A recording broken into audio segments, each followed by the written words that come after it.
Mai 68. Ouais. Alors vous êtes quoi en mai 68? Je suis un garçon qui pense qu'on a créé les 68 uniquement pour animer ses études. Je trouve ça bien. J'arrivais de ma banlieue sud, de mon lycée technique, et je dis si c'est ça les études, c'est plutôt agréable. Et puisqu'on passait son temps boulevard Saint-Michel, avec des gens qui nous couraient après, il y avait des fusées, il y avait de la fumée, il y avait beaucoup de choses intéressantes à cette époque-là. Voilà, j'ai cru que c'était ça les études, j'ai déchanté par la suite, oui. Bon. D'ailleurs, on verra ensuite, vous allez devenir professeur. Ouais. Alors, licence, maîtrise de gestion, option marketing, finance, nous voici déjà en 71. Puis le doctorat. Et puis alors, là, donc vous voulez être professeur, vous téléphonez au rectorat le vendredi, et dès le lendemain, vous avez un poste. Oui, c'était à cette époque-là, on était maître auxiliaire, et vous partiez dans la carrière pour 25 ans avec comme seul conseiller pédagogique, m'a dit, vous avez déjà enseigné? Je dis, bah non, ne leur dites surtout pas. Voilà, j'ai débuté la carrière comme ça, sur un mensonge. Alors, la 15 ans de lycée de banlieue, je ne sais pas si on pourra en parler, vous enseignez... l'économie et gestion, enfin la comptabilité, le droit, l'informatique. C'était peut-être pas très facile, mais à mon avis, vous devez savoir parler aux lycéens. Ah si, c'est simple, la comptabilité, je les avais passionnés parce que je leur apprenais la comptabilité par la fraude. Je vous assure, ils écoutent. Donc, quand vous leur expliquez la fraude à la TVA, toutes ces choses-là, les stocks, les provisions... Alors, d'ailleurs, il me disait, mais monsieur, si vous savez tout ça, pourquoi vous êtes professeur? Vous pourriez gagner de l'argent ailleurs. Et je leur disais, oui, parce qu'ils ont quand même l'âme un peu utilitaire. Et je leur disais, vous savez, tout ce que je sais, je l'ai lu dans le journal, c'est qu'ils se sont fait prendre. Voilà, donc ça les a refroidis. Alors, des concours, et alors, professeur BTS, là, vous changez de lieu, et vous enseignez la communication et la négociation. Oui. Vous n'avez pas de permis de conduire? Non. Toujours pas, et non. vous n'envisagez pas de... Non, ça ne vous gêne pas? Non, ça ne me gêne pas. C'est parce qu'il y a une époque, il faut reconnaître, au moment on peut dire, parce qu'il y a prescription, il y a une époque où j'ai beaucoup conduit de voitures dans les cités. Bah oui, il n'était pas à nous. Il n'y a pas de préfet, il n'y a pas la police, il n'y a rien. Bon, voilà, je peux le dire. Ou alors la police est en civil. Voilà, donc j'ai arrêté. Ou elle manifeste, peut-être. Alors, ensuite, vous aimez tout ce qui est aimable, en peinture, musique, architecture, et vous ne lisez pas, dites-vous, sauf les journaux, où vous apprenez finalement beaucoup de choses. Ouais. C'est une coquetterie, ça. Bien sûr, je lis beaucoup. Donc vous lisez peu de livres, mais en revanche, vous en écrivez pas mal. J'ai compté pour une vingtaine d'ouvrages. Vous avez démarré quand même relativement tard, puisque vous étiez d'abord professeur. Oui. Non, mais c'est surtout que je n'ai jamais écrit du vivant de mes parents, et particulièrement de ma mère, parce que ma maman était une maman, comme toutes les mamans, et si elle avait lu dans un texte de moi que j'étais triste ou qu'un des personnages était triste ou malheureux, elle aurait pensé Daniel est malheureux. Et elle aurait pensé immédiatement après, si Daniel est malheureux, c'est que j'ai pas fait ce qu'il fallait. Et ça, je voulais pas. Donc, j'ai jamais édité quoi que ce soit du vivant de ma mère. Voilà. Par pudeur? Oui, parce que je voulais pas la rendre triste, tout simplement. Alors, je ne vais pas lire les titres de vos ouvrages, bien sûr, pas tous en tout cas. Enfin, je dis quand même qu'à 10 ans, vous avez écrit des histoires pour vous débarrasser de vos deux petites sœurs. Oui, ça c'est vrai. Non, moi j'ai débuté en littérature comme ça, oui, pour me débarrasser de ça. Qu'à 20 ans, vous avez quand même écrit un premier roman que vous ne vouliez même pas changer une virgule. Oui. Vous l'aviez envoyé au Seuil, qui est intéressé, mais qui ne l'a pas publié. Oui, j'étais très Alors sceptique. Ensuite, en 91, à la lumière des fous, que la série noire avait refusé parce que le roman était trop noir. Et il l'est, vous pouvez vérifier pour ceux qui l'ont lu, il l'est. 92, Neck. En série noire, 93, Les larmes du chef, en série noire, 95, Le chant de personne, Flammarion, Grand Prix des lectrices de L, grand succès, 97, Fort de l'eau, 99, L'enfant léopard, Prix Renaudot, et enfin, Paulette et Roger, dont on va parler aujourd'hui. Je cite quand même, ou tout au moins je signale, que vous avez écrit par ailleurs une dizaine d'autres ouvrages, et puis vous écrivez de temps en temps des nouvelles. Vous avez notamment écrit pour L'Équipe, 6 nouvelles au moment de la Coupe du Monde. Oui, pour avoir des places. Ah, d'accord. non, mais il faut... Moi, je voulais absolument avoir des places à la Coupe du Monde. Donc, vu le match d'inauguration, j'ai vu la finale. Donc, voilà, j'ai écrit un petit roman qui s'appelle La Coupe du Monde n'aura pas lieu. Bon. Et puis, le 13e but. Tout ça uniquement pour avoir des places. Alors, mais des romans liés à la Coupe du Monde? Ah oui, c'est-à-dire que j'étais en situation journalistique, c'est-à-dire que je devais écrire une nouvelle qui avait comme fond un match qui s'était déroulé la veille. Donc je devais remettre ma copie le jeudi à 15h pour le samedi. Non, ça m'a beaucoup intéressé. Il y avait un peu d'adrénaline. Voilà. Donc j'ai mérité mes places, quoi, en fait. Alors, dans votre CV, j'ai peu parlé de Paulette et de Roger volontairement, et pourtant, vous en parlez beaucoup. Et c'est peut-être le sujet de... Qu'est-ce qu'on a oublié dans la présentation? Ah non, tout est... Des hobbies, qu'est-ce que vous aimez ou qu'est-ce que vous n'aimez pas? Non, mais le football, bien sûr, je l'aime. Non, mais ce que vous avez dit... Oui, je suis toujours un ex-futur sportif, c'est-à-dire je suis ex parce que j'ai été sportif et futur parce que je crois toujours que je vais reprendre le footing. Mais ça, c'est comme tout le monde, j'allais dire. Bon, donc ça, c'est vrai. Mais je compte quand même...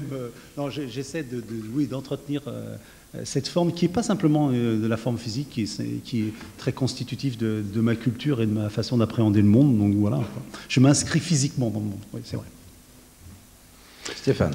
Alors, comme le rappelait Jean Miodainville, on vous avait quitté il y a 2 ans après L'Enfant Léopard, qui était un livre absolument remarquable, un grand roman d'aventure historique à l'époque de Marie-Antoinette. Alors, je ne sais pas si on dit les picouliens, les picoulistes, en tout cas, pour ceux qui vous admirent, c'était un peu une parenthèse, j'ai envie de dire, parce que vous abordiez pas votre thème de prédilection, qui est la tribu familiale, en tout cas la vôtre. Là, vous revenez avec un roman d'aventure familiale, Paulette et Roger, qui sont vos parents, pour ceux qui n'ont pas lu le livre. Et l'idée de départ absolument géniale de ce livre, c'est votre parachutage à l'âge de 5 ans avant avant le mariage de vos parents. À moins 5 ans, oui. À moins 5 ans, en novembre 43, et vous êtes donc né en 48. Alors il faut dire que c'est pas un livre nostalgique, parce qu'il est tout sauf triste, et vous n'aimez pas, vous, je crois d'ailleurs, la nostalgie. C'est vraiment un livre optimiste, très, très rythmé. D'abord, avant de parler du livre et de rentrer dans les détails, contrairement à d'autres ouvrages qui commencent au premier chapitre, à la première ligne, votre livre, j'ai l'impression qu'il démarre quand même sur la couverture. Oui. Avec cette photo qu'on va peut-être voir d'ailleurs, si on peut, sur l'écran. Je ne sais pas si on la voit, et si on la voit, je vais la décrire, sinon je vais... C'est vrai que tout commence... elle y est. On la voit. Formidable. Belle organisation, bel endroit, hein. Et on m'a prévenu, on m'a dit, c'est l'ancien dortoir, mais il ne faut endormir personne. Alors, on va essayer. Donc, sur cette couverture, oui, tout est là. Tout est là. Vous avez ce grand noir, ce grand black. Moi, j'aime bien le mot black, hein. Il n'est pas... peut-être pas politiquement correct, mais il est très beau. Ce black qui est là, c'est mon père, qui est un mulâtre antillais. Et il a 21 ans ce jour-là, mais pas 21 ans et quelques jours. Il a 21 ans. Et la dame qui est sur la photo, c'est ma maman, c'est Paulette. Elle a 28 ans. Et si vous regardez bien, du côté de ses mains, il n'y a pas de photo. Il n'y a pas de photo. Ah, alors, est-ce que la caméra... Ah non, là, ça sera trop près. Ah oui, alors là, oui, non. Là, on faisait de la radio, là, c'est ça que vous voulez dire? Est-ce qu'on peut voir la photo? Est-ce qu'on peut mettre une image? Est-ce que c'est possible? Le livre. Oui, tu vois. Madame la présidente du Conseil général, non, c'est pas vous. Vous le voyez bien? Vous voyez là? Mais quelqu'un peut-il venir tenir le livre là? Parce que ça va... Parce que ça va durer 2 heures, donc non, quelqu'un de musclé. Non, je vais essayer d'être plus rapide. Donc, je reprends le grand noir. Vous voyez où il est sur la photo? Bon, c'est Roger, donc mulâtre antillais. Moi, c'est mon grand-père qui est né en Martinique, et mon père n'a jamais connu la Martinique. La maman Blanche qui est là, 28 ans, c'est ma maman, Paulette. Et je dis donc, si vous regardez bien la photo, elle a un peu les mains... sur le ventre. Elle attend son 10e enfant, là, sur la photo. Ah oui, ça crée un murmure en général dans la salle, c'est sûr. Ben oui, parce ma maman a été veuve à 28 ans. Elle a commencé les bébés vers l'âge de 16 ans, c'est-à-dire qu'elle a attendu l'âge légal, quoi, quand même, elle fait les choses dans les règles. Et elle a été veuve, son mari est mort à 35 ans. Et donc, le gamin qui est là, je dis bien le gamin qui est là, l'épouse ce jour-là. C'est-à-dire que cet homme épouse une femme qui a 8 ans de plus que lui et 9 enfants déjà, 9 enfants. Quand j'étais gamin, ça me fascinait, je trouvais ça absolument sidérant. D'abord, c'était une photo de mariage et toujours on voit une robe de mariée. J'ai toujours demandé à ma maman pourquoi elle n'avait pas de robe de mariée. Et elle m'a dit parce qu'elle en avait une. Donc j'ai appris la conjugaison de la robe de mariée. Et quand je regardais cette photo-là, j'étais bien sûr ému, j'étais étonné, j'étais même sidéré. Et le jour où j'ai eu 21 ans, parce que ça arrive ce truc-là, ça arrive, un jour on a 21 ans, je me suis dit, Daniel, aujourd'hui, je me suis dit ça en me levant, comme un réveil musculaire. Je me dis, aujourd'hui, Daniel, tu épouses une femme de 8 ans, plus âgée que toi, et qui a 9 enfants. Je me suis rassis. Immédiatement. Parce que cette simple idée-là, j'ai trouvé ça absolument sidérant. Comment on peut être un homme si jeune, un enfant pour moi, et croire avoir cette espèce de foi, pas seulement en l'amour, mais en sa capacité de pouvoir élever des enfants et de les rendre heureux et de faire ce qu'il y a aujourd'hui devant vous, c'est-à-dire le petit 11e. Et ça, vraiment, ça m'a... c'est pas que ça me rendait pas ému, d'abord ça me rendait tout petit, parce que jamais je me disais je pourrais atteindre, même approcher la qualité d'homme qui permet un jour d'envisager une telle aventure ou une telle entreprise.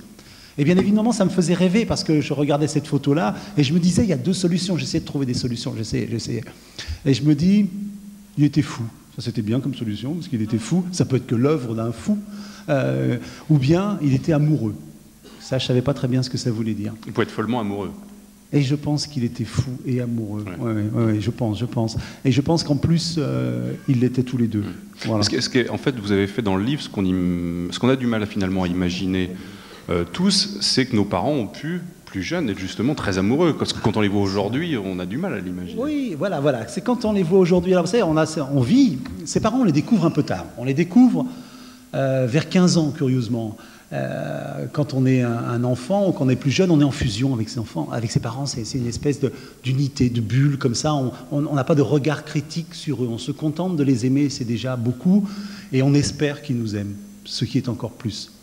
Et un jour, à 15 ans, on est autour de la table et on découvre ses parents. C'est-à-dire qu'on les regarde. On les regarde.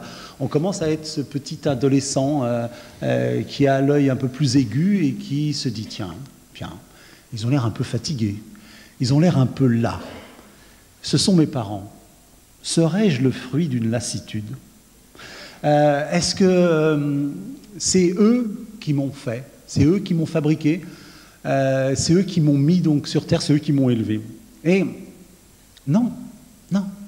Ceux qui ont rêvé de nous, ceux qui nous ont mis en chemin, ce sont ces amoureux-là qui sont sur la photo, ces 2 êtres passionnés.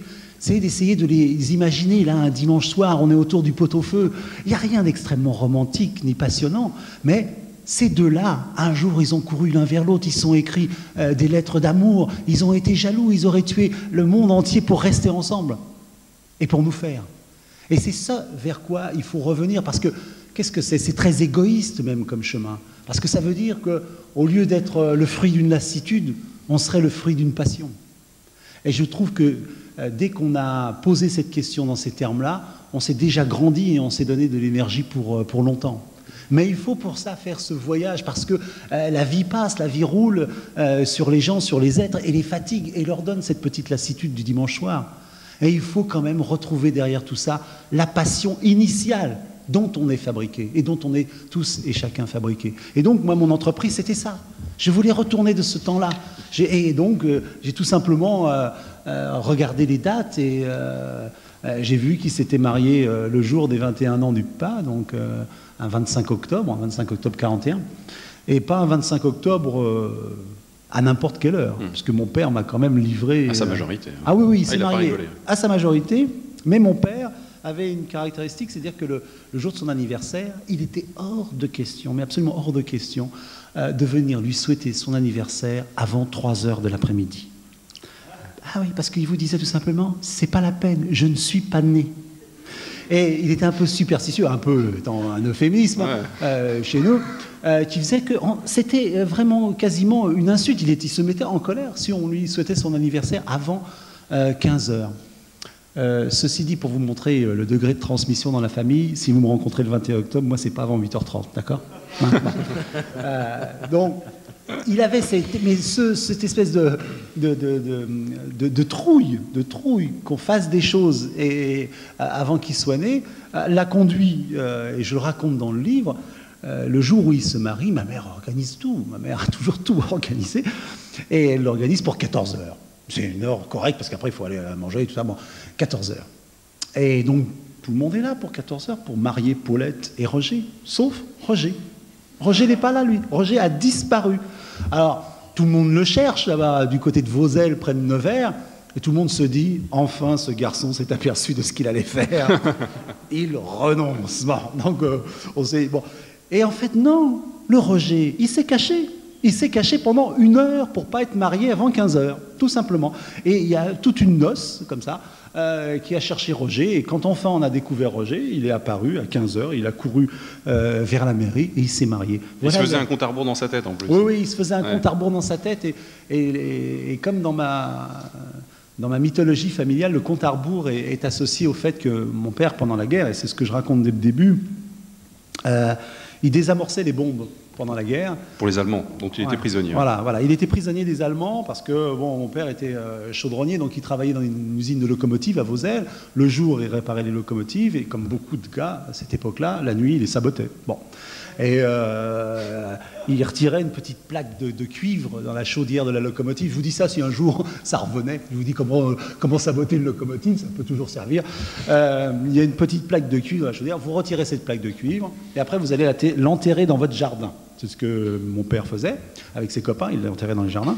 Et puis pour la cacher, parce que c'est pas la peine qu'on se fasse tous prendre comme ça, vous mettez des tomates dessus. Vous faites pousser des tomates.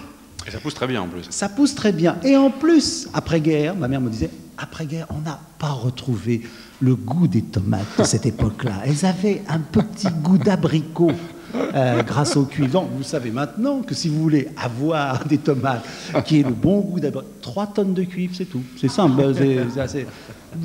Donc mon père, à cette époque-là, désamorçait des bombes parce que, à force nuitamment d'enterrer du cuivre sous les tomates, il y a un voisin qui a trouvé ça étrange.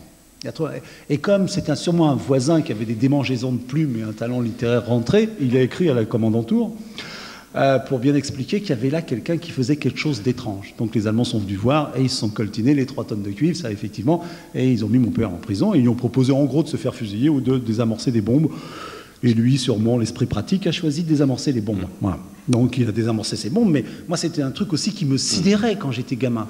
Quand j'étais gamin, l'idée que mon père, avec sa petite sacoche de docteur là, et ses 2-3 outils, descendait seul dans le cratère d'une bombe pour aller la désamorcer, des bombes de 500 kilos les plus petites jusqu'à 3 tonnes, c'était quelque chose que je trouvais inimaginable d'avoir, au sens propre du terme, sa vie au bout des doigts. C'est-à-dire que si on était maladroit, fébrile, on pouvait s'exploser. Et mon père racontait toujours cette histoire-là. Paulette et Roger est beaucoup construit sur les grandes images mythologiques qui nous fabriquent. On a tous comme ça des chapitres, des événements, presque des images d'Épinal qui nous fabriquent. Et cette bombe était une image d'Épinal qui arrivait dans les repas de famille à époque fixe. Le père parlait de la bombe qui avait sauté, parce qu'il y a une bombe qui a sauté. Mon père en a déminé des tas, puis il y en a une qui ne veut pas. Toujours ça, c'est l'histoire de la vie. Il y a toujours une qui ne veut pas. Bon, en tout cas, là, c'était une bombe. Et là, il l'a entendu, comme il dit, siffler. Il dit, à ce moment-là, quand elle a sifflé, j'ai su que j'étais bon. J'ai su que c'était cuit. Et j'ai vu défiler toute ma vie en une fraction de seconde. Et moi, qui étais le gamin qui écoutait ça, je me disais... En plus, il avait ajouté... En plus, j'ai vu des choses que j'avais oubliées. Et... je me suis dit, moi, gamin, je le regardais, il écoutait, racontait cette histoire. Je me dis, ça veut dire que dans notre tête, on a un grand film qui un jour va se débobiner et on va tout revoir. Et surtout, ce qu'on a oublié. Et ça, je me suis dit, même quand j'ai commencé à écrire, je me suis dit, un jour, j'écrirai une histoire qui se déroule en une fraction de seconde, le moment où ça siffle juste avant d'exploser. Je suis allé voir mon éditeur, quand j'ai proposé Paulette et Roger, je lui ai dit ça. Il m'a dit, une fraction de seconde pour 230 pages, c'est peut-être un peu court. Parce que tu ne pourrais pas allonger le pas, Daniel Saïd. Bon, en fait, bon, d'accord, c'est vrai. Donc, rassurez-vous, ce n'est pas une fraction de seconde, l'espace-temps de référence de ce livre, c'est quand même une journée, comme d'habitude, une journée très particulière, mais une journée, la journée justement de cette bombe-là. Pour l'anecdote d'ailleurs, quand la bombe a sauté, votre mère a eu une phrase, parce qu'elle a beaucoup d'humour. Elle a dit, c'est la première fois que j'ai vu ton père blanc. Oui. Mon père est martiniquais Et ma mère, quand elle racontait le fait que mon père s'était fait sauter avec cette bombe, elle rigolait. Et ma mère, quand elle rigolait, c'était même pas à peine d'essayer de l'arrêter. Elle était partie, quoi. Bon. Et moi, je trouvais ça scandaleux qu'elle rigole alors qu'elle racontait un épisode dramatique de notre histoire. Parce qu'il a été brûlé. Et oui, elle a dit ça. Elle a dit, je suis arrivé à l'hôpital, et c'est la première fois que j'ai vu ton père blanc. Parce que ça fait ça, sur les noirs, le souffle d'une bombe, ça les rend blancs. Bon, voilà. Vous parliez de la mythologie de la famille, je voudrais qu'on en dise quelques mots. Est-ce que pour écrire le livre, justement, vous êtes plus fié aux souvenirs, à l'enquête que vous avez pu faire dans votre famille auprès des amis de vos parents ou de vos frères et sœurs, ou est-ce que justement vous avez plus raconté à partir de cette mythologie, des souvenirs que vous étiez faits, des histoires que vous étiez inventées? Moi, je travaille à partir de la mythologie, c'est-à-dire ce qui nous fabrique. Moi, ce qui m'intéresse dans les histoires de famille, dans l'album de famille, c'est ce qui nous a fabriqués. C'est-à-dire ce qui vraiment est à l'origine de cette énergie qui fait qu'on est ce qu'on est. Et parfois, cette énergie vient de lieux où on ne les attend pas, qui sont parfois le mensonge. Le mensonge.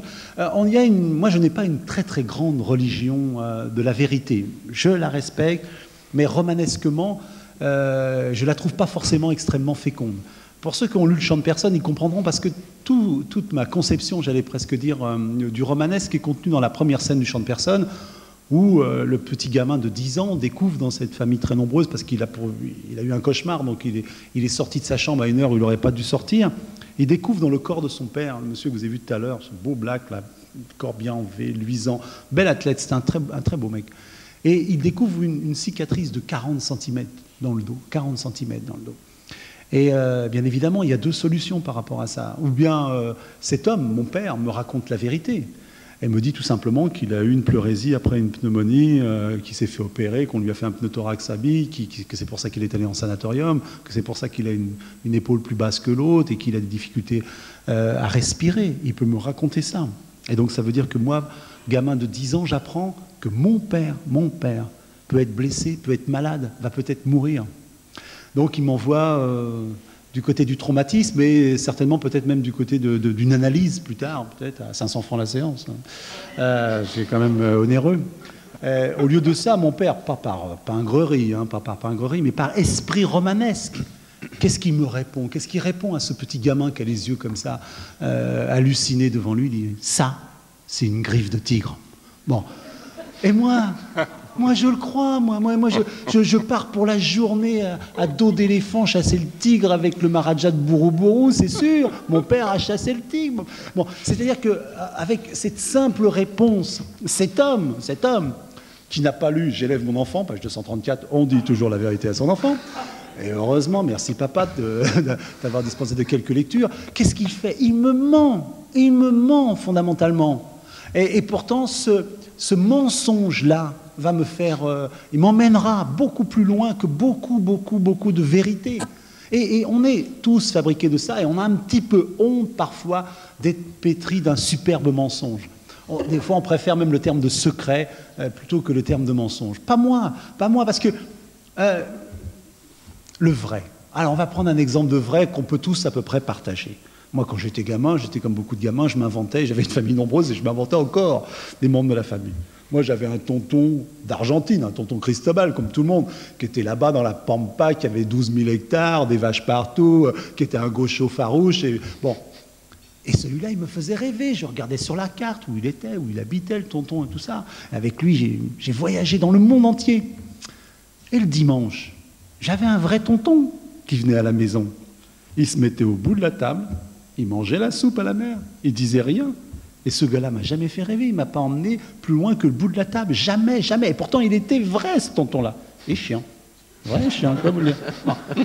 Bon, donc tonton Cristobal, il a fait plus pour moi que ce tonton-là.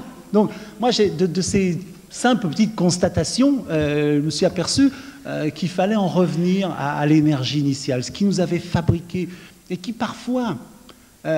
revenons à des choses qu'on peut tous et qu'on a tous. On a tous dans les albums de famille. Quand on tourne les albums de famille, c'est une aventure absolument extraordinaire. Et nous, on le faisait chez nous. Et il y a toujours cette photo. Oh, on est tous sous un arbre. C'est ces photos prises l'été, de fin d'un repas, sous les frondaisons, comme ça. Et puis, il y avait cette femme avec une robe à fleurs. Et j'ai demandé, mais qui c'est cette femme? Et on tournait la page et on ne me répondait pas. Personne n'était capable de me dire qui était cette femme avec la robe à fleurs. Il ne faut pas ne pas répondre à un gamin qui a ma tête, à moi. Là. Moi, je fabriquais des tas d'histoires. C'était forcément ou la maîtresse d'un de mes frères, ou pourquoi pas celle de mon père, ou l'amie de ma mère, ou quelqu'un, ou peut-être ma mère à moi, ma vraie mère. Parce que bien évidemment, quand on est gamin, on en a une, on l'aime, donc ça va, c'est tranquille. Donc on s'en fabrique encore une autre, on ne sait jamais. Hein. Donc moi, je rêvais d'être enlevé et tout. Bon, non, comme beaucoup de gamins. Hein. Et d'ailleurs, il y a beaucoup de mères qui facilitent ça chez leurs enfants. Parce que ma mère, moi, me disait, quand je faisais des bêtises, elle disait, c'est pas possible, on me l'a changé à la clinique. Et, bah ouais, ben, expression très usitée, qui, chez un enfant, lui donne à penser que peut-être, effectivement, on l'a changé à la clinique et qu'il y a quelque part dans le monde ces vrais parents qui sont quelque part et qui sont forcément alors des gens richissimes et tout. Bon, donc, moi, je pensais à ça. Et donc, quand je voyais cette femme sur cette photo avec cette robe à fleurs, j'ai fabriqué des dizaines et des dizaines d'histoires pour expliquer qui elle était. Et peut-être qu'elle était un vrai secret. Ou tout simplement, c'était la voisine qui est venue avec son plat en pyrex pour le prêter, et puis qui est venue récupérer son plat en pyrex parce qu'elle aussi, elle en avait besoin. Et la maman lui a dit, bah, puisque tu es là, Germaine, mets-toi sur la photo. Voilà. Et elle, Germaine, elle est là, clic-clac sur la photo, 20 ans de secret familial derrière après, personne n'est capable de savoir qui c'est. Bon, c'est peut-être que ça, mais ça fait rien. Cette femme avec sa robe à fleurs m'a fait rêver, elle est constitutive, elle m'a d'une certaine manière constitué, même si fondamentalement elle n'existe pas, ou qu'elle n'existe pas dans mon histoire familiale. Donc moi, je suis allé du côté de la mythologie parce que je veux retrouver l'énergie qui m'a fabriqué. Je ne veux surtout pas, c'est ce que je conseille à tout le monde, ne reconstituez pas votre vie presque de façon chronologique en essayant de retrouver des liens qui ont disparu ou qui n'ont pas été opérants pour vous, qui n'ont servi à rien. Et surtout, le conseil que je vous donne, et c'est ce que je fais dans ce livre, c'est pas de chronologie. Essayez de vous surprendre. Essayez de faire comme quand on regarde effectivement un album de famille et que parfois cet album est mal classé et qui vous projette de 30 ans en avant sur un mot, sur une phrase, sur une automobile qu'on aperçoit, une maison. Et comme ça, vous avez des chances de vous surprendre. Alors que réintroduire la chronologie, même dans la recherche familiale, réintroduire la chronologie, c'est rejoindre le discours familial. Pas la mythologie, le discours familial, c'est-à-dire ce que l'on dit généralement de la famille, et qui n'est pas forcément ce qui vous a fabriqué, et qui est quelque chose de très extérieur à vous. Donc voilà, moi je suis allé du côté de grands événements familiaux, il y en a 5, 6, 7 peut-être dans le livre, que j'ai recensé, et je dis, c'est ça qui m'a fabriqué. Donc moi, je veux aller voir. Je dis bien, je veux aller voir. C'est-à-dire, je ne veux pas les raconter. Quand tout à l'heure, vous avez dit, vous êtes fait parachuter dans l'histoire d'amour de vos parents, c'est exactement ce qui s'est passé. C'est-à-dire que dans la genèse du livre, le terme de parachutage est essentiel. C'est au sens propre comme au sens figuré. Voilà, et c'est ce qui est apparu. C'est-à-dire que quand je me suis résumé l'histoire, parce que des fois je me raconte, je dis, bon, allez, Daniel, raconte-moi l'histoire que tu veux raconter. C'est ce que je me fais pour voir si je comprends un peu. Et je dis, bon, j'ai résumé, je me suis dit, bon, si je comprends bien, Daniel, tu veux te faire parachuter dans l'histoire d'amour de tes parents. J'ai dit, oui, c'est ça. Eh bien, fais-le. Fais-le. Et tout de suite, moi, quand j'ai vu le mot parachute, j'ai vu un parachute. Et quand je vois un parachute, moi, je vois un mot en dessous, c'est moi, 12 ans. Je me suis dit, tiens, t'as 12 ans. T'es pas né, mais t'as 12 ans. Bon, bah, ça doit être juste. Tiens, puisque vous en parlez, je vous laisse lire les 10 premières lignes, parce qu'on sait que dans un livre, les premières lignes sont extrêmement importantes. Alors là, vous, au bout de 10 lignes, déjà, on ne peut plus quitter le livre. C'est impossible. C'est un dortoir, vous allez voir comment je vais vous endormir, là. Pas avec ça. Parce que je me sens pas... C'est pas que je... C'est dur de lire... Oui, parce que moi, je suis bêtement, quand je lis je suis ému. Ouais. Des fois, je regarde qui c'est qui a écrit. Alors, ce chapitre, c'est le premier, donc il se passe le 5 novembre 1943. Juste la première phrase. Ouais. Il s'appelle Ordre de mission. Et alors, juste pour signaler, pour ceux qui n'ont pas vu le livre, ce livre est précédé, chaque chapitre est précédé d'un petit cartouche, comme on en trouvait dans les livres au 18e ou même avant, ou comme on en trouvait dans les romans d'aventure. Parce que quand j'étais gamin, j'adorais les romans d'aventure, mais particulièrement ceux qui avaient des petits cartouches comme ça, parce que je lisais que ça, et ça me faisait un voyage. Ouais. Je pouvais me faire un livre de 300 pages avec les cartouches, et j'avais l'impression que je voyageais autant que le livre aurait pu me faire voyager. C'est-à-dire que si je lis le cartouche du chapitre, c'est Comment le héros est parachuté, 5 ans avant sa naissance, dans une histoire inconnue où il rencontre le général de Gaulle qui lui pose une étrange question. Parce que moi, dans tous mes livres, il y a le général de Gaulle, je vous le dis. Parce que moi, d'habitude, c'est mon père qui le sauve. Mon père sauve le général de Gaulle 2 fois par livre, à peu près, 2 fois par livre. Pareil, vous voyez me dire quand même, c'est un peu gros, ça, votre père, un petit chaudronnier qui sauve le général de Gaulle. Mais il faut savoir que tout ce que je sais de mon père, c'est ma mère qui me l'a raconté. Mon père, lui, bloc de silence. Moi, je suis tombé sur le seul Antillais silencieux. Voilà. C'était mon père. Parce que souvent on me dit, ouais, vous avez la faconde antillaise, on sent tout ça. Bon, moi j'ai la faconde morvandiote. C'est ma mère, moi, qui racontait les histoires. C'est elle qui disait. Et lui, il était là, il était fatigué. Il faut dire qu'il avait tapé 10 heures sur la tôle et que ça rend pas facon, si je puis dire.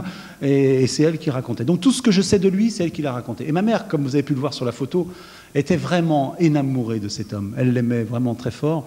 Et je pense qu'elle le voyait d'une telle manière qu'il y avait à peu près 2 ou 3 choses dans toute l'histoire de France que c'est pas mon père qui l'avait fait. Mais 2 ou 3, pas plus. Hein. Tout le reste, c'était lui, c'est sûr. Donc quand elle racontait mon père comme ça, c'était... Donc il avait sauvé le général de Gaulle, il avait traversé l'Atlantique, il a inventé la méthode... Enfin, tous ceux qui lisent mes livres, petit à petit, vous commencez à voir l'importance de mon père dans l'histoire de France. Mais il en reste encore à découvrir.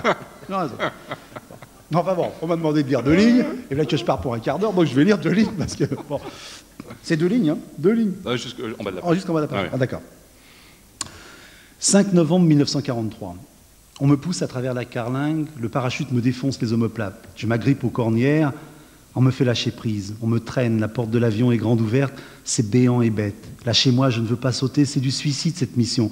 Je renonce, quelle idée, se faire parachuter un 5 novembre 1943 sur l'histoire d'amour de ses parents. En pleine guerre, en pleine France occupée, je n'y arriverai jamais. Pas à mon âge, pas 5 ans avant d'être né. Voilà. Ouais, déjà, ça ouvre pas mal de portes. Alors ça, c'est une caractéristique du livre, ce sont les phrases courtes, le temps présent, et vous avez commencé à en parler tout à l'heure, la chronologie, c'est-à-dire que d'une ligne à l'autre, on peut revenir 10 ans en arrière. Oui. Les temps de conjugaison, ils en prennent un sacré coup sur la figure. Là. Les concordances des temps, on serinait ça à l'école, dans les rédactions, faites attention. Et alors là, vous pulvérisez tout ça. La concordance des temps, oui. Je ne sais pas ce que c'est. En fait, j'écris au présent parce que moi, dès qu'on dépasse l'imparfait, je suis en danger. Oui. Dès qu'on commence à... Alors, je ne vous parle pas de l'imparfait du subjonctif qui ronde au-dessus de moi comme une menace. Ça, je ne parle même pas de ça parce que là, je n'y vais même pas jusque-là. Je n'y vais même pas. Et parce qu'en même temps, je considère que le présent est le seul véritable temps. C'est-à-dire que, qu'est-ce que c'est que le présent? Tout ce que je vous ai déjà dit est du passé. Est du passé.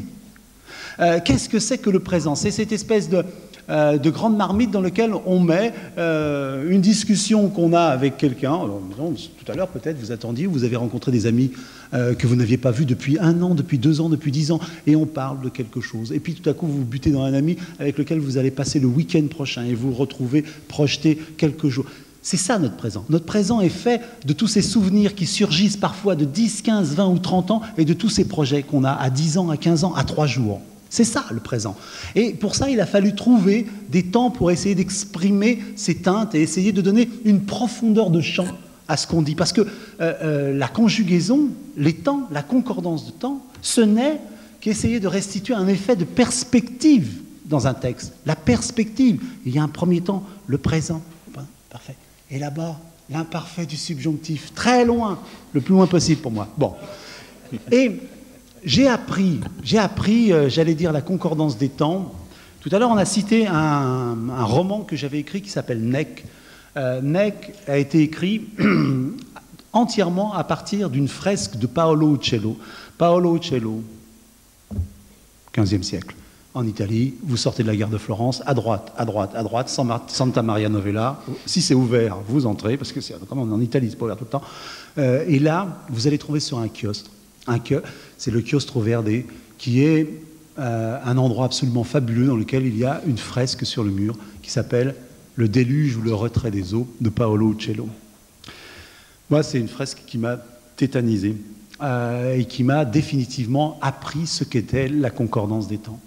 Paolo Coelho, c'est l'époque de la Renaissance, c'est-à-dire l'époque où un artiste est en même temps un scientifique, un théoricien, et on travaillait, on ne connaissait pas encore la perspective cavalière, tout ce qu'on maintenant, la notion de point de fuite. Bon.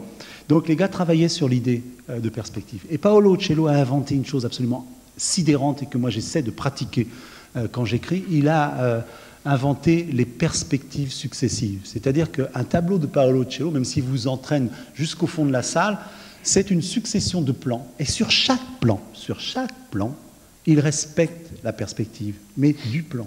Et après, sur l'autre plan, la perspective du plan. Et ainsi de suite. Qu'est-ce que ça veut dire quand on écrit?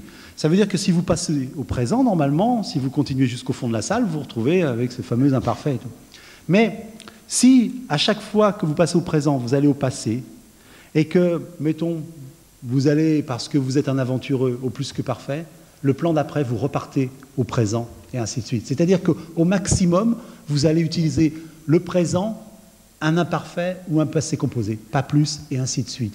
Et vous aurez ce même effet de profondeur et de perspective sans avoir à utiliser toutes les couches des temps qui sont à notre disposition dans la belle langue française.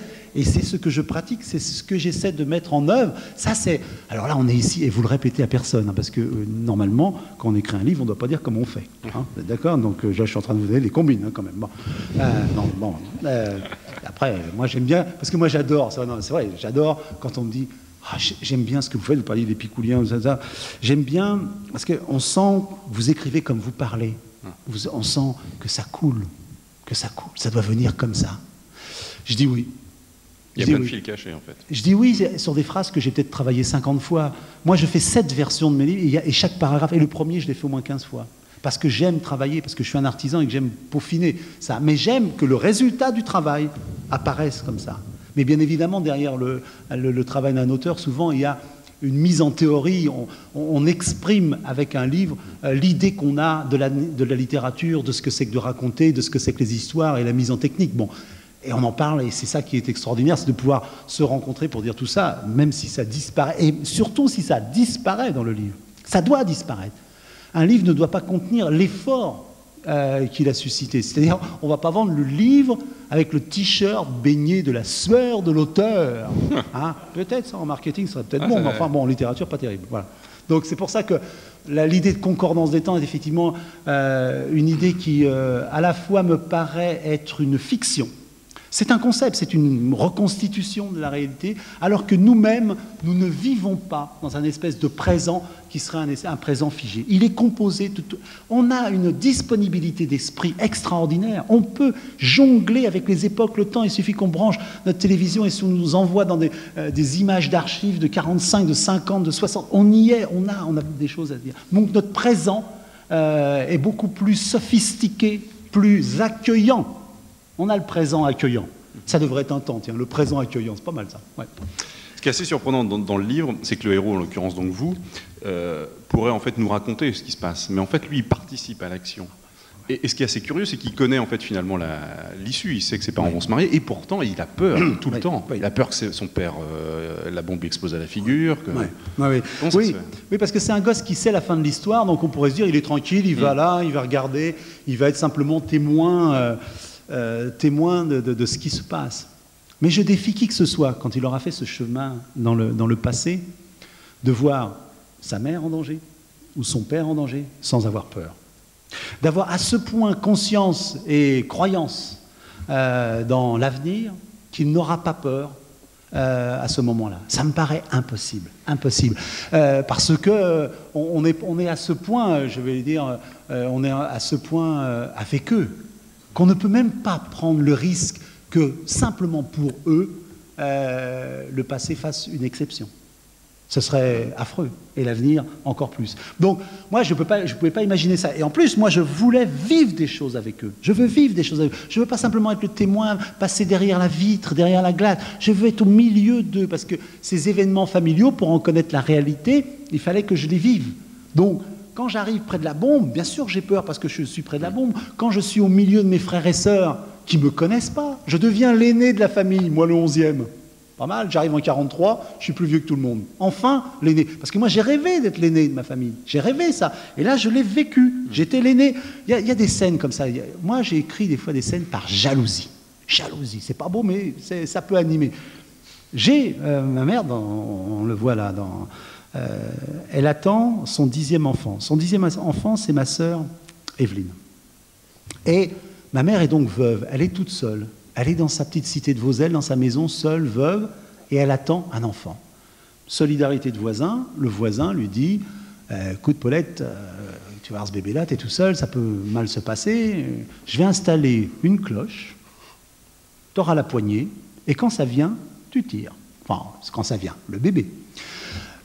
D'ailleurs, je posais toujours la question à maman maman, comment tu sais quand ça vient ? En gros, quand est-ce que tu vas tirer sur la cloche ? Quand est-ce que tu as décidé de tirer sur la cloche ? Et ma mère m'a fait cette réponse qui m'a plongé dans un abîme de perplexité, parce que parfois elle nous confondait, des fois, ma mère, les prénoms, ça partait dans tous les sens. Et quand je lui ai posé cette question-là, elle m'a dit « Tu verras ». J'ai envie de dire « Maman, je suis un garçon. » Maman, regarde, c'est Daniel. Tu verras. Et c'est étrange, hein, sans pousser l'analogie au-delà de ce qui pourrait être correct. Je veux dire simplement que parfois, dans tous les projets de livres que j'ai, il y en a un qui s'impose, et je sais que c'est celui-là que je dois écrire. Et maintenant, pour les livres, en tout cas pour les livres, je sais quand ça vient. Donc maman avait peut-être raison en fin de compte. Hein. Bon. Donc maman attend Evelyne, hein, et donc le voisin a dit tire la cloche, et donc ça vient, parce qu'il y a bien un moment, ça vient. Et elle tire sur la cloche, rien ne se passe. Ça ne vient pas, elle continue. Bon, et ça venait, hein, ça venait vraiment. Et ma mère envoie mon frère aîné, origine de la jalousie, mon frère Jackie. Il a 10 ans, 10-12 ans, un minot de rien du tout. Il dit, va chercher le voisin. Il va chercher le voisin, il trouve le voisin dans son jardin. Il dit, monsieur, ça vient, maman m'a dit de vous dire que ça vient. Pour toute réponse, il prend une calotte, mais une calotte qui lui fait traverser le jardin. Avec des orties en plus. Ah oui, des orties, enfin une scène horrible, qu'il a raconté 50 fois, cette espèce de vantard. Et le gars lui dit, c'est pas bien, Jackie, t'es l'aîné de la famille et tu fais des choses comme ça. C'est pas bien de me faire des plaisanteries comme ça. Ta maman, je l'ai vue, il y a un quart d'heure, elle était en train d'arroser son carré de choux. Alors ça peut pas être maintenant. Hein. Et pourtant, ma mère, avant de faire un enfant, un quart d'heure avant, elle arrose ses choux. Enfin, pas toujours, mais elle était au travail 15 minutes avant de faire ma petite sœur. Alors mon frère revient et il dit à ma mère, il veut pas venir. Qu'est-ce qu'on... Ma mère, tranquille, lui dit, c'est rien ma poule, tu vas m'aider. Et lui, 10 ans, 12 ans, rien du tout. Il a aidé ma mère à accoucher de ma sœur Evelyne. Et non seulement il l'a fait, mais il l'a raconté 1000 fois. Et ça, je trouve ça scandaleux quand on détient ce type de privilège, qu'on a vécu ça, on devrait en être fier, tranquille, dans son coin, et ne pas humilier ses frères et sœurs avec une anecdote pareille. Non, moi, toute ma vie, je me suis dit, mais lui, il a eu cette chance-là, et pas moi, j'aurais voulu aider maman. Et tout de suite, je m'arrêtais, je dis, oh là là, non, oh là là, moi, si elle me demande ça, je m'évanouis, sûr. Ça, je m'évanouis. Et d'ailleurs, à une époque où j'étais pas très au fait de ce qu'il en était des enfants, comment on les faisait, comment ils arrivaient, quand je jouais dans la cour et que ma mère des fois venait à la fenêtre et m'appelait, je me dis pourvu qu'elle me dise pas ça vient. Parce que alors là, je sais, je vais m'évanouir sur place. Paf. Alors j'écris cette scène, bien sûr je l'écris. Et là je suis là, hein, là j'ai 12 ans, je suis plus grand même que mon frère aîné. Donc qui va aider mon frère aîné et moi. Donc je participe à la scène. Et j'aide ma mère à accoucher de ma sœur Evelyne. Je trouve même le prénom. C'est moi qui ai trouvé le prénom. J'ai informé ma sœur, elle n'était pas au courant. C'est moi qui ai trouvé ton prénom 5 ans avant d'être né. Je dis à ma sœur Evelyne, qui n'écoute pas dans ces cas-là, il est encore en train de délirer, c'est pas grave. Donc j'ai trouvé son prénom. Ce qui n'est pas facile chez nous, hein, vous verrez, nous on était 13 gosses, avec les anniversaires, les fêtes. Ma mère a donné un prénom qui se trouve dans une case, qui soit pas trop près des autres pour qu'on puisse fêter tout le monde. Vous voyez ce que je veux dire? Donc, ma sœur, ça s'appelle Evelyne. C'est pas que c'est un joli prénom, oui, c'est un joli prénom, mais c'est surtout que c'était une case libre. Et pas trop loin et pas trop près d'une autre fête. Donc comme ça, on était sûr de pouvoir la fêter. Bon. Ben, c'était comme ça, hein, chez nous. D'ailleurs, il faudrait que je demande pourquoi je m'appelle Daniel, c'est vrai. Et donc, ma sœur va naître, elle naît en laide, je ne m'évanouis pas, je suis beaucoup plus courageux dans le livre. Dans les livres, je suis beaucoup plus courageux que dans la vérité. Donc là, j'ai un courage terrible, j'aide ma maman, tout. Et le voisin, qui a quand même entendu vagir ma sœur, arrive en courant. Il ouvre la porte et il voit ma mère et les deux gosses qui ont aidé et la petite qui est là dans les bras. Nous, quoi, les héros sublimes et tout. Et lui, il voit ça, paf, il s'évanouit. Vengeance. 40 ans avant de se venger. C'est du boulot, hein, mais j'ai réussi à me venger du voisin qui n'était pas venu là à l'heure. Donc aussi ce livre. Et des fois, je le dis en souriant comme ça, mais il a, en même temps que d'évoquer la mythologie, il me remet, j'allais dire, en face d'un certain nombre de choses que j'aurais rêvé de faire, que je voulais faire, que je voulais revivre. Il y en a deux. Et tout à l'heure, vous avez dit, mais cet enfant connaît la fin de l'histoire, mais en fait, il la modifie pas. Il a peur et il modifie pas. Pourtant, j'ai voulu. Hein. Je vous assure que j'ai voulu changer l'histoire de ma famille sur un point. Je vous ai dit, mon père a été dénoncé par un gentil voisin à la commandanture. Toute mon adolescence, et même mon enfance, j'ai rêvé de tuer le traître, celui qui avait dénoncé mes parents. J'ai rempli des cahiers de torture, de moyens plus ou moins sophistiqués pour le tuer. Il y avait le pistolet de mon père, moi, il n'y avait pas le percuteur. Et je m'entraînais à tuer ce type. Si un jour... Parce qu'en plus, on le connaissait. Les parents connaissaient ce type. Je dis, maman, si tu le connais, tu nous le dis comme ça. Enfin, tu lâches le nom comme ça, par inadvertance. Et nous, hop, on remplit une voiture avec les frères et sœurs, on va le voir, hop, on le tue, on l'enterre dans la cave, pas de problème. Moi, j'avais des moyens assez radicaux. Hein. Bon, il me dit, ça va pas, non, tu veux tuer. Ah non, mais il a bien dénoncé pas, il aurait pu se faire sauter et tout. Même dit, mais bon, c'est fini, ça, on avait d'autres choses à faire. Et puis, il a été bien puni. Ah, il a été bien puni. Là, j'étais quand même beaucoup plus content. Je dis, ah bon, il a été puni? Oui. Sa femme l'a quitté. Alors, j'étais peut-être jeune, mais je ne trouvais pas ça... c'est pas que c'était pas grave, mais je ne trouvais pas que c'était une sanction à la hauteur de ce qu'il avait fait, quoi, vous voyez. Voilà, c'était à peu près le degré suprême de méchanceté dont était capable ma mère. Sa femme l'a quitté. Elle était très triste pour lui, et ça suffisait, et ce gars a été sauvé par ça. Mais pas moi, je ne voulais pas le sauver, moi. Moi, je n'étais pas d'accord, je voulais le tuer. Donc, j'écris le livre, je me retrouve dans le jardin, je repère la fenêtre où était le traître. Je suis l'auteur, hein, je sais où c'était. Bon, donc, il était là, le traître. J'avais le pistolet de mon père, et à cette époque-là, il avait encore son percuteur, chargeur plein, huilé, tranquille. J'allais enfin pouvoir tuer le traître. Et juste avant que les Allemands n'arrivent, donc j'allais pouvoir enfin réaliser mon rêve. Mais je suis tout près de le tuer quand je me dis, Daniel, écoute, qu'est-ce qui va se passer si tu le tues? Bon, d'accord, tu vas être plaisir, tu vas faire waouh, tout ça, bon, d'accord. Mais ça veut dire quoi? Ça veut dire que les Allemands ne vont pas arrêter ton père, ne vont pas arrêter Roger, que donc il ne va pas déminer des bombes. Donc il va peut-être aller faire le coup avec ses copains du maquis au petit bois de Tailly là-bas où ils se sont fait rectifier. Peut-être. Ça veut dire que là, en tuant le traître, tu vas peut-être provoquer la mort de ton père. Peut-être. Et là je me suis dit, bon, non, Daniel, sauve-toi la vie. Faut que tu naisses. Non, franchement, faut que tu naisses. Donc j'ai gracié égoïstement ce traître, uniquement parce que je risquais de ne pas naître. Et en même temps, c'était presque une décision littéraire que j'avais prise avant de ne pas transformer l'histoire, parce que ça, je ne vais pas dire c'est trop facile, mais c'est une tentation à laquelle il ne faut pas trop céder. Donc voilà, donc le traître a été gracié, et peut-être, il existe encore, il est peut-être vivant encore, on m'a dit. Et je suis allé à Vozelle, où se passe ce livre, faire une rencontre et une signature à Vozelle. Il y avait tous Vozelle qui étaient là. Et les gens qui venaient avec des photos et qui venaient me raconter des histoires sur mon père, sur ma mère, que je ne connaissais pas. Je pouvais repartir avec 2 romans faciles.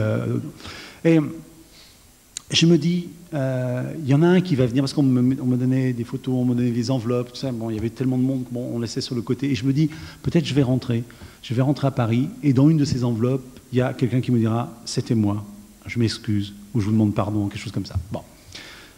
Je n'ai pas eu cette enveloppe-là, mais tout au long de la signature, j'y pensais et je me disais que peut-être.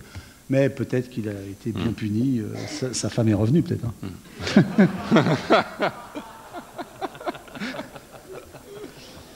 Ce qu'on n'a pas dit pour les gens qui n'ont pas lu le livre, c'est que vos parents ne vous reconnaissent pas. Ils ne vous reconnaissent pas, évidemment. Et surtout aussi, vous les entendez vous parler. C'est-à-dire votre maman intervient souvent dans votre esprit. Oui, bien sûr. Parce qu'on sent que vous allez révéler des secrets de famille parfois. Mais qu'elle vous dit...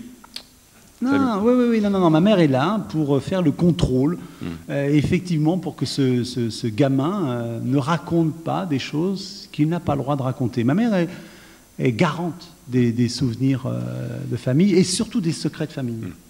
Moi, j'écris beaucoup sur la famille et souvent on me demande, mais vos frères et sœurs, qu'est-ce qu'ils en pensent? Ils sont pas un peu... Bon, il y a des choses avec lesquelles ils sont d'accord, des choses qu'ils aiment. La plupart du temps, ça se passe très très bien. Et surtout sur un point, bon, à part le fait qu'ils sont d'accord sur la façon dont je parle du pas et de la maman, de les restituer. Mais surtout, ils savent que plus j'écris, plus je dis des choses sur la famille, plus je laisse ce qui est de l'ordre du secret de famille, ce qui est de l'ordre du dernier cercle qui nous appartient en pop et définitivement, et qu'à nous. Ils savent très bien que je n'emmènerai personne dans ce cercle-là. Donc plus j'écris, plus je révèle de choses, plus ils sont rassurés sur le fait que je protège ce qui est notre cœur sacré de l'histoire familiale. Et ça, je leur dois, parce que les secrets, s'il y a bien une chose qui n'appartient pas en propre, ce sont les secrets. Le bonheur, oui. L'anecdote, les chagrins même, oui. Les secrets, non. Et ça, j'y tiens absolument, et je pense que là, ce serait la pire des trahisons que je pourrais faire à l'esprit de famille. Est-ce que vous auriez pu écrire le livre si vos parents étaient encore vivants? Ah non. Il est certain que ce livre, qui est un hommage, que ce livre pourrait être, j'allais dire, avantageusement remplacé par quelque chose que tout un chacun, j'espère, vous faites, quotidiennement ou hebdomadairement. Pourrait être remplacé simplement par un coup de téléphone que je pourrais donner à ma mère pour dire « Maman, je viens samedi avec la petite, fais-moi un gigot et surtout n'oublie pas de le faire brûler ». Puisqu'elle faisait tout brûler. Donc, de toute façon, même si je ne lui avais pas demandé, elle l'aurait fait. Donc, ça aurait été brûlé. C'est-à-dire que ce livre, tout à l'heure, on parlait avec un journaliste qui presque pouvait considérer qu'on pouvait être envieux parce que quelqu'un écrit une histoire qu'on aurait tous ou beaucoup voulu écrire. Et je dis, n'enviez pas l'entreprise, en tout cas ne l'enviez pas sur le mode affectif. Parce que celui qui écrit cette histoire est justement celui qui ne peut pas donner ce coup de téléphone. Il écrit 200 pages, 300 pages, 500 pages, 1000 pages à la place d'un coup de téléphone pour aller manger chez ses parents un dimanche soir. Et puis, après, on peut se dire, aller manger tous les dimanches soirs chez ses parents, hein, on voit bien que vous ne connaissez pas les miens de parents. Je dis, d'accord. Aujourd'hui, là, vous rouspétez parce qu'il va falloir y aller, il va falloir emmener la petite, il va falloir encore regarder. Bon, vous rouspétez. Hein, ça vous gonfle. Hein. Franchement, ça vous gonfle. Hein.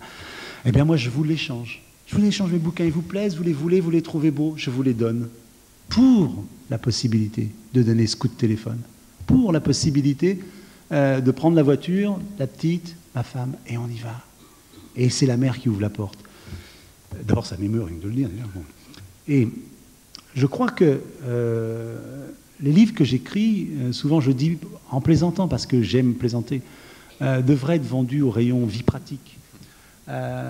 Ces livres disent simplement souvent, pendant qu'ils sont là, profitez-en.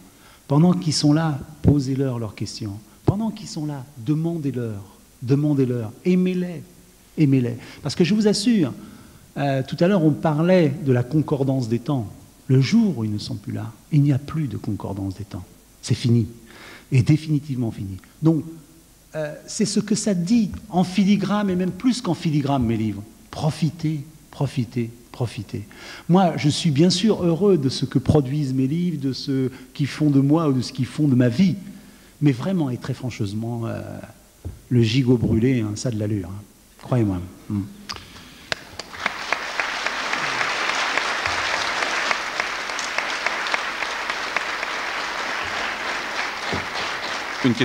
encore une question sur vos parents. Qu'est-ce que vous conservez d'eux aujourd'hui en termes d'éducation et de principes de vie? Pour moi, j'ai l'impression de conserver, d'entretenir sur le mode mineur, et c'est pas du tout. Pour moi, ce qu'ils ont fait est incommensurable, quoi que je fasse. Quoi que je fasse, pour moi, ce qu'ils ont fait est sans commune mesure. Et je suis un héritier sans bien matériel. Je suis sans rien, ils ne m'ont pas laissé de château ni de terre. Mais j'essaie d'être un héritier qui gère correctement cet extraordinaire patrimoine qu'ils m'ont donné, qui sont les valeurs qu'ils m'ont faites, et cette façon, et cet espoir, et ce regard, tout simplement, sur la vie. Et ça, ils me l'ont donné, et je me dois de l'entretenir et de le transmettre. C'est aussi simple que ça. Voilà, c'est ma petite cassette à moi. Vous parliez des photos tout à l'heure, on vous imagine bien lorsque vous avez écrit ce roman, avec toutes les photos éparpillées un peu autour de vous sur votre bureau, les photos de votre famille, des amis de vos parents. Est-ce que vous leur parliez à ces photos lorsque vous écriviez le livre? Les parents, moi, je n'ai pas à leur parler parce qu'ils sont dans ma tête, ils ont élu domicile, c'est ce qui nous évite, ça fait une communication plus rapide. Bien, mon père me dit toujours rien, non, il ne parle pas de l'antillais sombre, là. Mais ma mère est toujours dans ma tête, oui. On dit, souvent j'ai une mère Peter Pan qui vole dans l'espace, ma mère est là, elle me regarde, elle me dit, Daniel, tu fais encore trop de gestes, ou tu aurais pu mettre un costume, une cravate, il y a des gens quand même, voilà, ma mère, ça c'est sûr. Ça, bon, parce que elle trouve que, bon, elle dit, quand tu mets un costume, là tu ressembles à ton père. Voilà, là, vous avez vu là-bas. Bon, donc, c'est le plus grand plaisir, vraiment, c'est le plus grand plaisir que je pouvais faire à ma mère, c'est me mettre un costume pour ressembler à mon père. Alors ça, là, c'était impeccable. Bon, mais ceci dit, par ailleurs, elle a bien sûr toujours les yeux sur ce que je fais, elle regarde, et l'image que je développe dans le livre, le rapport que je développe dans le livre avec elle, c'est-à-dire elle surveillant, me disant ça, non, il ne faut pas le dire. Ça, il ne faut pas en parler. Même si j'ai transgressé en même temps dans ce livre et en même temps j'ai écouté ma maman. Parce qu'il y a un domaine qui est de l'ordre de la douleur familiale. C'est la façon dont ma grand-mère est morte. Elle est morte dans une grande misère, un grand dénuement. Elle a perdu son mari aussi très jeune. Elle est morte, elle a 38 ans. Elle a perdu une fille. Elle était entre la folie et l'alcoolisme. Et donc, elle était comme ces gens, cette femme avait abandonné son logis, avait abandonné mes frères, les frères de mon père. Et donc, ils vivaient dans une espèce de galetas, quoi. Et dans ce livre, je vais voir ma grand-mère. Et ça se passe là 10 ans avant. Parce que je voulais absolument aller la voir. Parce que j'avais lu dans un carnet quelques petits... Je sais qu'elle est morte en ayant l'impression d'avoir failli. Et je suis allé la voir, et là, j'ai exercé un privilège d'écrivain. J'ai refait la mort de ma grand-mère. Je ne l'ai pas réécrite, je l'ai refaite. C'est-à-dire que je suis entré dans sa maison, dont je viens de vous raconter dans quel état elle pouvait être, de saleté, d'odeur, d'abandon. Et j'ai rangé sa maison, j'ai fait le petit-fils. J'ai mis de l'ordre dans la cuisine, j'ai allumé le feu, j'ai fait la soupe, j'ai mis la soupe sur le feu pour que ça sente bon dans sa maison. Je lui ai changé ses draps. Elle s'est couchée et elle est morte. Et elle est morte comme ça. Et définitivement, ma grand-mère est morte comme ça. Et quand je sors de sa maison, je referme la porte, je suis un petit-fils heureux. Parce que je sais que pour toujours, ma grand-mère est morte dignement. Et c'est inutile de me dire que j'ai écrit un passage. Non, à partir du moment où j'ai refermé la porte, c'est le souvenir que j'ai de la mort de ma grand-mère. Et c'est tout. Et c'est vrai que en ce sens-là, écrire est un privilège extraordinaire parce qu'on parvient à parfois, modestement, mettre un tout petit peu de baume sur d'énormes blessures. Et donc, en l'occurrence, là, ma grand-mère sent et comme elle est là. Et c'est vraiment, dans mon esprit, je veux dire presque comme des diapositives, les deux images, celle de sa mort douloureuse et celle que j'ai écrite, se sont substituées. Je ne me souviens plus de l'autre. Et ça, voilà, ça, quand ce miracle-là survient, on est content d'être un bon fils pour ses parents. Et là, c'était la première fois que j'étais un bon petit-fils. Voilà. Parler de souvenirs, j'ai juste une dernière question, parce que c'est une phrase qui est assez mystérieuse dans le livre, et que j'aimerais bien que vous nous expliquiez. Le petit garçon dit à un moment, ma mémoire se souvient de choses, mais pas moi. Oui, oui, oui. Ma mémoire se souvient de choses, mais pas moi. Effectivement, ce qui est assez étonnant dans le mécanisme de la mémoire, pour moi, c'est parfois cette singulière autonomie qui est là par rapport à nous. Cette capacité à faire surgir des images, des sons, des voix, sous la simple évocation d'une odeur, d'un parfum, d'un son, surgissent des choses dont on ne se souvenait pas, et peut-être dont on ne se souviendra pas. Et moi j'aime l'idée, vraiment j'aime l'idée, que quelque part il y a cette espèce de glande magique qu'est la mémoire, et qu'on est un peu tous comme des Aladins, et qu'on frotte notre petite lampe, et que de temps en temps, on arrive à en faire sortir le petit génie du souvenir. Et si on parvient à ça, qui est simplement une activité de tous les jours, une évocation, une façon de préserver ce que l'on nous a transmis.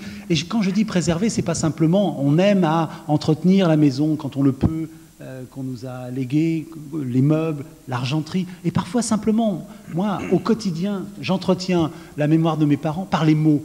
Les mots sont, pour moi, un des trésors les plus méconnus de la richesse familiale. Toutes les familles sont construites avec des mots qui sont parfois extrêmement mystérieux, et que l'on ne comprend que très tardivement.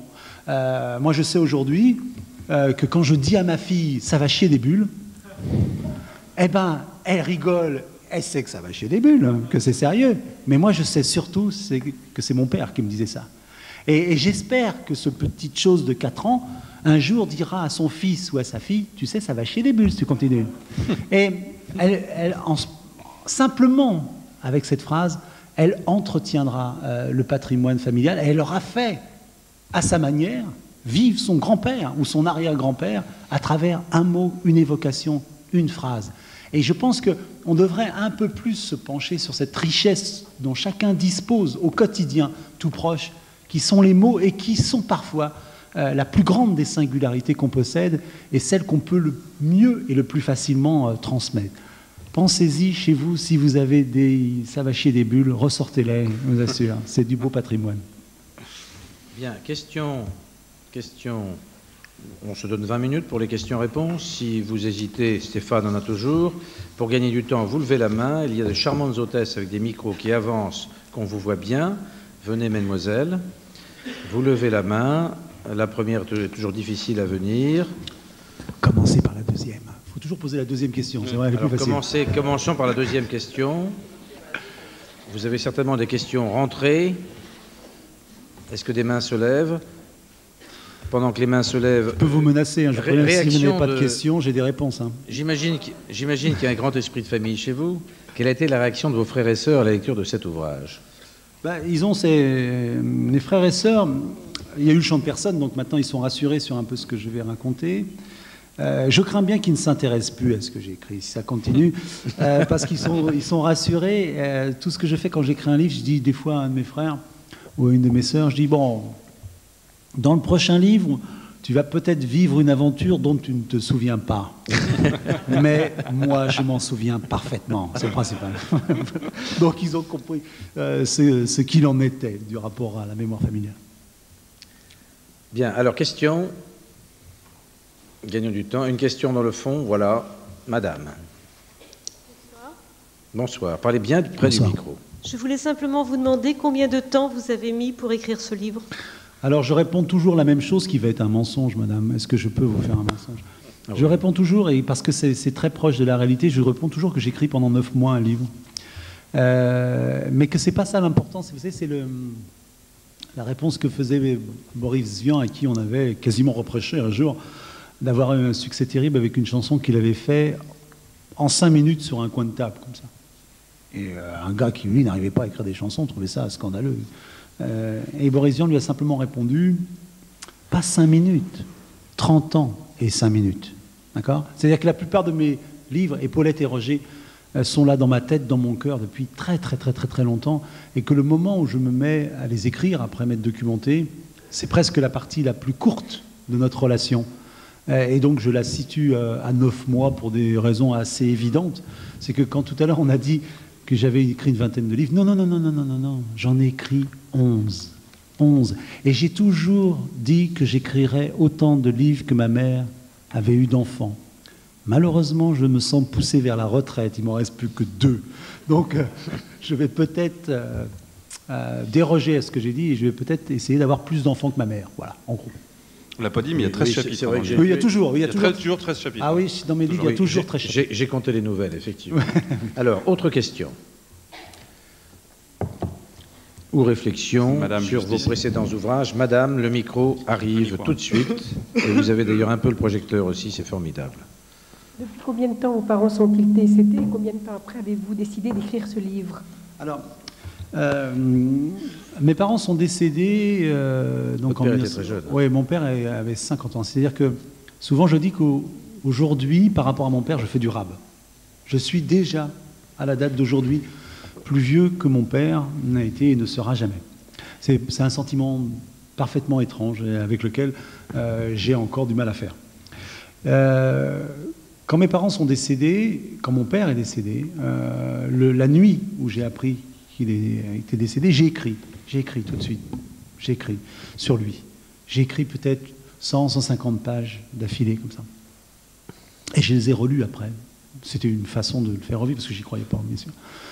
Et j'ai relu ces pages. Elles étaient d'une violence incroyable. Incroyable. C'était le cri d'un gosse qui hurlait et qui se demandait qu'est-ce que c'était que ce monde où on faisait disparaître un être comme ça. Qu'est-ce que c'était que ce monde? Il m'était insupportable et je ne pouvais pas imaginer autre chose que d'être violent à son égard.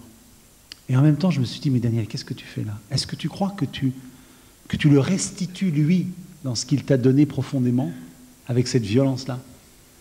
Et parfois, je me parle et je me donne des conseils. Je me dis, Daniel, écoute, ça arrive. Je me dis, écoute, Daniel, tu vas attendre un petit peu, tu vas attendre une petite vingtaine d'années. Hein?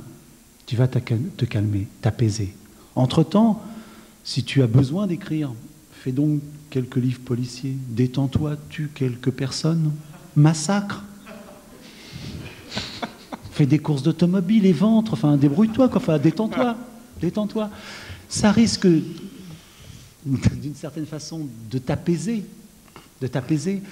Et, plus sérieusement, tu vas faire peut-être ton tour de France.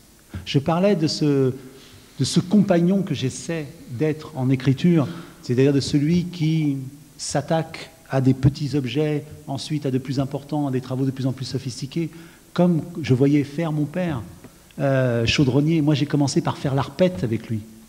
Moi, je tenais la lampe, je lui passais les outils, je me faisais engueuler parce que ce n'était pas une clé de 14. D'accord? Mais petit à petit, il y a même...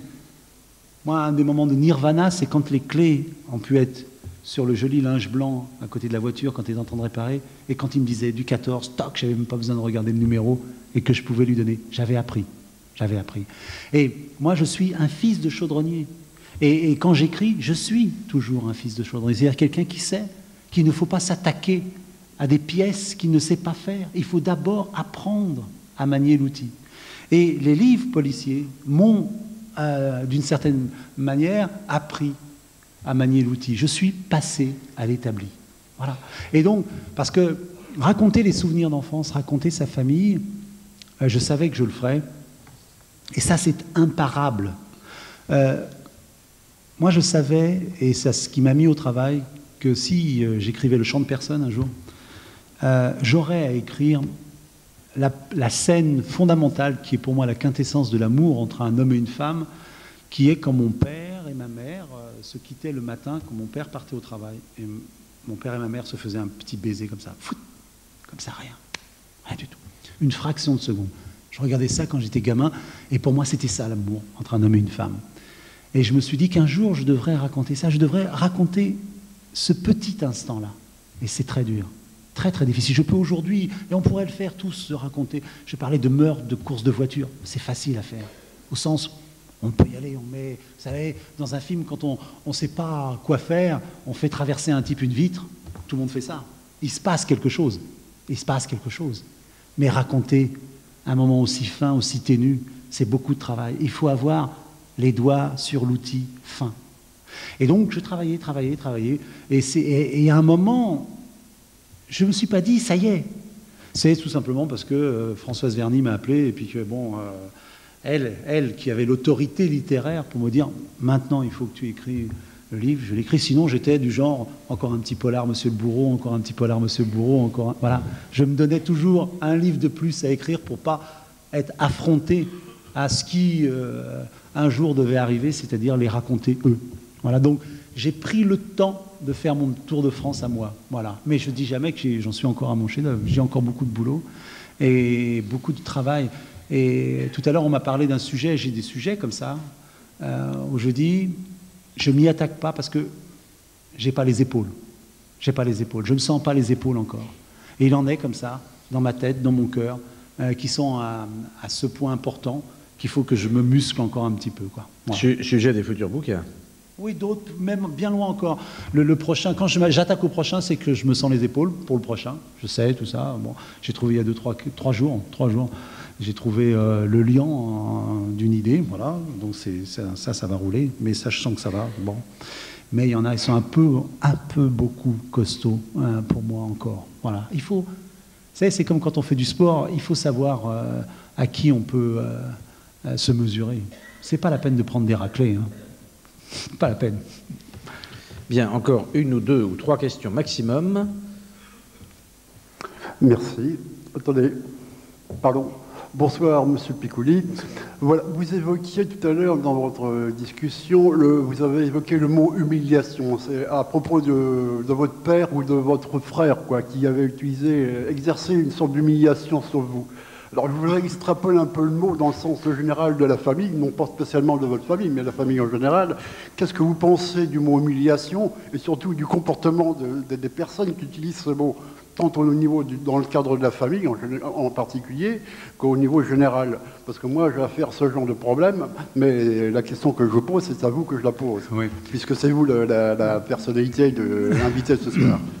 Oui, je pense et j'espère que vous avez perçu tout le sourire et toute l'amitié et tout l'amour qu'il y avait dans ce mot-là quand je l'employais à l'égard de mon frère qui a exercé cette humiliation, puisqu'on reprend le terme, qui était de raconter un souvenir, mais c'était de la pure jalousie, en l'occurrence. Le mot humiliation est un de ces mots sacrés, sur lequel je crois je ne travaille pas. Je pense que on parlait de ce dernier cercle qui sont les secrets de famille. Je pense que dans le dernier cercle de tout un chacun, c'est-à-dire ce qu'il y a de plus intime et de plus secret, il y a parfois, ou non, et je l'espère, une humiliation. Et j'essaie que ce ne soit pas le puits noir dans lequel je vais m'abreuver. J'essaie de faire en sorte, toujours, et même quand j'écrivais des livres policiers, de ne jamais aller puiser là. Parce que je crois que je n'en sortirai pas grandi. Je suis fabriqué comme tout un chacun de ces eaux-là aussi, et j'essaie de faire en sorte d'aller puiser ailleurs. Voilà, c'est tout. Madame, juste l'hôtesse est à côté de vous sur la droite. Levez la main.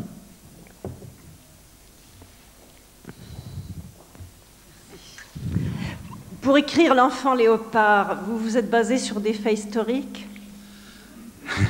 Alors, bien sûr, alors de l'auteur, oui. Bon, mais, ensuite, après, explique un petit peu. L'Enfant Léopard est un livre qui, pour aller court, est dans l'esprit de ce que Dumas avait dit quand on lui parlait de sa façon, la façon qu'il avait un peu parfois de violenter l'histoire. Et Dumas répondait qu'il acceptait de violer l'histoire s'il lui faisait un bel enfant. Moi, j'ai fait un enfant léopard. Mais l'origine, c'est un livre qui est quasiment, qui est historiquement imprenable. Je défie, je l'ai fait depuis qu'il est sorti, qui que ce soit de démontrer que j'ai menti. Vous savez, vous avez remarqué, on a une époque, on est en l'an 2000, comme c'est incroyable comment, même sur des personnages extrêmement connus, on découvre encore des choses aujourd'hui. On est parfois sidéré d'avoir vécu dans une époque de transparence médiatique et d'avoir des personnages qui traînent avec eux une part aussi conséquente d'ombre. Pas de nom, mais tout le monde peut évoquer. Bien. Moi, je parle de quelque chose qui s'est passé en 1793 et même bien plus loin, puisque l'origine de mon livre, c'est la naissance du premier enfant de Marie-Antoinette. Et il s'est passé un événement que je trouve formidablement romanesque, à savoir que pour la première fois dans l'histoire des naissances royales, on a évacué la chambre de la reine. Alors qu'à l'époque, la naissance de la reine, c'était comme aujourd'hui, sauf que la reine aurait été au milieu, il y aurait eu des gens accrochés aux poutres partout, parce qu'on avait le droit de voir tout le monde, du duc, du comte, jusqu'au petit ramoneur. Et dans la narration, il y a un fameux petit ramoneur qui était vraiment en prise directe sur la naissance royale. Bon. Et donc on a fait évacuer la chambre pour la première fois, parce que tout simplement Marie-Antoinette était en train d'avoir une syncope, que peut-être elle allait mourir, que cette chaleur, vraiment. Et moi, romancier, je me suis dit, qu'est-ce qui s'est passé? Pourquoi est-ce qu'on a évacué? C'est parce qu'il est né quelque chose, quelqu'un qu'on ne pouvait pas montrer. Bon. Et là, je me suis dit tout de suite, c'est l'enfant léopard. Pourquoi l'enfant léopard? C'est-à-dire un enfant qui est en couleur, qu'on ne pouvait pas attribuer à Louis XVI. Pas facile, hein, pas facile. Bien que des historiens très sérieux ne lui attribuent rien du tout à Louis XVI. Hein. Bon. Non mais, attendez, faut comprendre à cette époque-là, hein, si vous avez vu les instruments de chirurgie, il n'y a pas beaucoup de garçons qui auraient été volontaires. Hein, d'accord. Bon. Donc, je me dis, cet enfant était sûrement un enfant en couleur. Pour une simple raison, c'est qu'à 10 ans, c'était moi l'enfant et le fils caché de Marie-Antoinette. C'était sûr. J'en étais sûr. J'en étais sûr. Moi, j'ai passé mon temps à sauver Marie-Antoinette avec mes petits soldats Mocarex. Pour une simple raison, c'est que j'étais son enfant caché. Je savais que Marie-Antoinette avait pris des leçons de musique avec le chevalier de Saint-Georges, qui est un Guadeloupéen somptueux, un épéiste et tout, qui aurait pu être le premier directeur de l'opéra, enfin l'équivalent de l'opéra à l'époque, et puis les cantatrices n'ont pas voulu, donc Marie-Antoinette avait un certain penchant, elle allait le voir en secret, donc je me suis dit, moi, je vais arranger une petite histoire entre Marie-Antoinette et le chevalier de Saint-Georges. Parce que comme ça, je suis crédible dans le rôle de l'enfant, voilà. Donc, c'est à partir de là, c'est j'allais dire, en reliant ces éléments-là, que j'ai eu la prétention de faire un enfant à l'histoire, mais sinon, pour le reste, bien évidemment, tout est extrêmement rigoureux et il le faut absolument. Et il y a tellement d'interstices romanesques dans l'histoire que c'est même pas la peine de forcer son talent, je puis dire. Il y a tout ce qu'il faut. Donc voilà. Donc, ce livre est-il basé sur des faits historiques? La réponse est oui.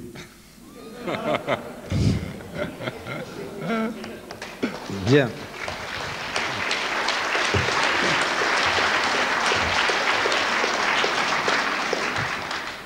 Chantal Albagli, vice-présidente et présidente de la commission culture et tourisme du Conseil général de la Sarthe, va dire quelques mots.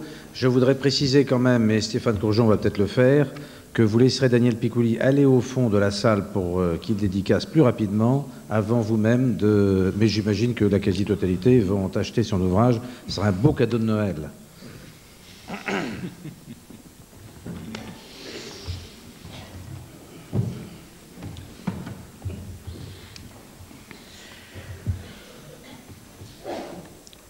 Le président du Conseil général aurait souhaité être parmi nous ce soir et il m'a chargé de vous remercier et il n'a pas pu assister à ce moment de bonheur que vous nous avez livré et de rire aussi parce que vous nous avez fait rire, vous nous avez amusés pour cette deuxième conférence de la saison 2001-2002 de La Voix au chapitre. Beaucoup d'entre nous, nous avons eu l'occasion de découvrir ou de redécouvrir des photos de nos parents en couple, jeunes, beaux et heureux, mais peut-être pas aussi beaux et émouvants que Paulette et Roger Picouli. Nous n'avons pas eu non plus l'idée et le talent d'en faire un roman à la frontière de la science-fiction. Qui n'a jamais voulu savoir comment étaient leurs parents avant eux, leur vie, leur rencontre, leur amour, aussi cette mythologie familiale. L'auteur que vous êtes nous restitue un moment de bonheur, délicatement volé, pour nous interpeller et nous donner l'occasion d'avoir l'envie de se demander comment c'était avant et d'y aller voir. Merci Daniel Piccoli pour votre joie de vivre et d'amour, votre joie d'aimer au temps présent. Merci à vous tous.